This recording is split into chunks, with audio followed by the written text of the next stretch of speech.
la Facultad de Psicología de la UBA y de Salud Mental Comunitaria en la Universidad de Lanús, y además trabajo en el Centro de Atención a Víctimas de Violaciones de Derechos Humanos, Dr. Fernando Ulloa. ¿No se escucha? Repito lo que dije entonces, yo tengo voz muy baja, mucho desgaste docente. Y lo único que expliqué es que trabajo en la Universidad de Buenos Aires, soy profesora de Salud Pública, Salud Mental en la Universidad Nacional de Lanús y en el Centro de Atención a Víctimas de Violaciones de Derechos Humanos, Dr. Fernando Ulloa. Y es realmente casual que el jueves... Es importante.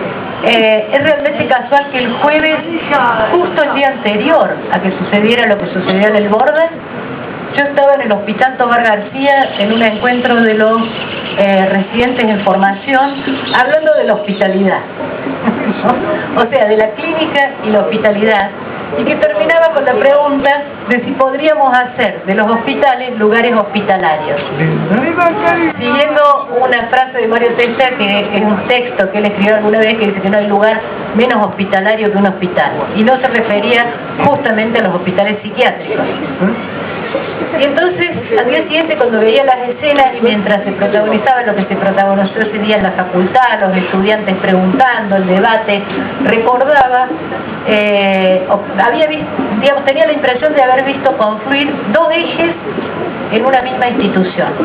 Uno no es el eje de la violencia ni el eje de la represión, es el eje del terror, que no es exactamente lo mismo. No, mamá, terror es algo que puede matar. Exactamente, terror es algo que puede matar, así, claro. Terror es algo que puede matar. Tengo un solo terror, 3 pinitas, con pan de polvo, el terror, 3 kilos, 3 por 5, 30 por 5 de carne, 60 de agua. No, eso No, esa es la doctora Gubileo, disculpe, claro. ¿Ah? Sí, bueno, entonces, ¿por qué digo que había visto confluir dos cosas allí? Porque la escena que se protagonizó dentro del hospital, ¿no es cierto?, no fue una escena discontinua con lo que pasó en el Padelay, no fue una escena discontinua con lo que se hizo con los habitantes de la calle, no fue una escena discontinua con lo que pasó con los jóvenes que tomaban la sala de San Martín, fue una continuidad de una forma operatoria que además tiene el reconocimiento de un pequeño sector, de un sector de la población, que es ese sector de la población que siempre se va a sentir amenazado en sus derechos y por lo tanto va a pedir mano dura con respecto a los otros. Y como alguna vez tuve que acompañar una mujer que había estado durante 2 años en la Escuela de Mecánica de la Armada detenida, la tuve que acompañar a una internación psiquiátrica en un sanatorio privado, y entonces a los 2 días de internación, cuando yo fui sistemáticamente a verla, cuando vuelvo y me dejan verla, antes me dice el médico, me dice, es una paciente excepcional. Dice, tenemos pocos pacientes como ella. Y cuando me siento con ella, le digo, ¿cómo estás? Me dice, no te preocupes, yo me sé mover en estas instituciones. Entonces, yo me sé mover en estas instituciones, y me cayó una ficha muy terrible, no porque no lo supiera, sino porque era verlo directamente en el cuerpo de las personas. Entonces, yo coincido con lo que se dijo de que acá lo que está en debate es también la cuestión manicomial, pero es simultáneamente la cuestión del terror. Y en ese sentido, quiero decir, para el más enérgico repudio a que se haya puesto en juego la dignidad, la vida y la integridad de las personas por encima de cualquier interés económico, inmobiliario, de planificación urbana o lo que fuese, yo soy capaz de marchar aún con aquellos que están, en todo caso, tibiamente o directamente defendiendo la posición de no toquen al Borda. Al Borda hay que tocarlo. Y hay que tocarlo como lo estamos tocando nosotros hoy.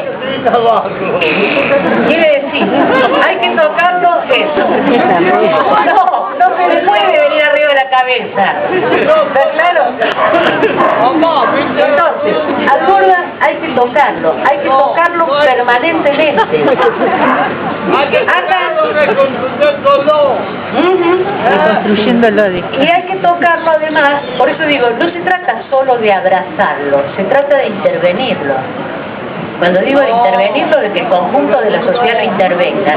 Y no porque nosotros pensemos en la problemática de las personas, no es que lo tenemos que hacer por las personas que están en el Borda. Sí, hay que hacerlo por las personas que están en el Borda, pero hay que hacerlo por nosotros mismos también.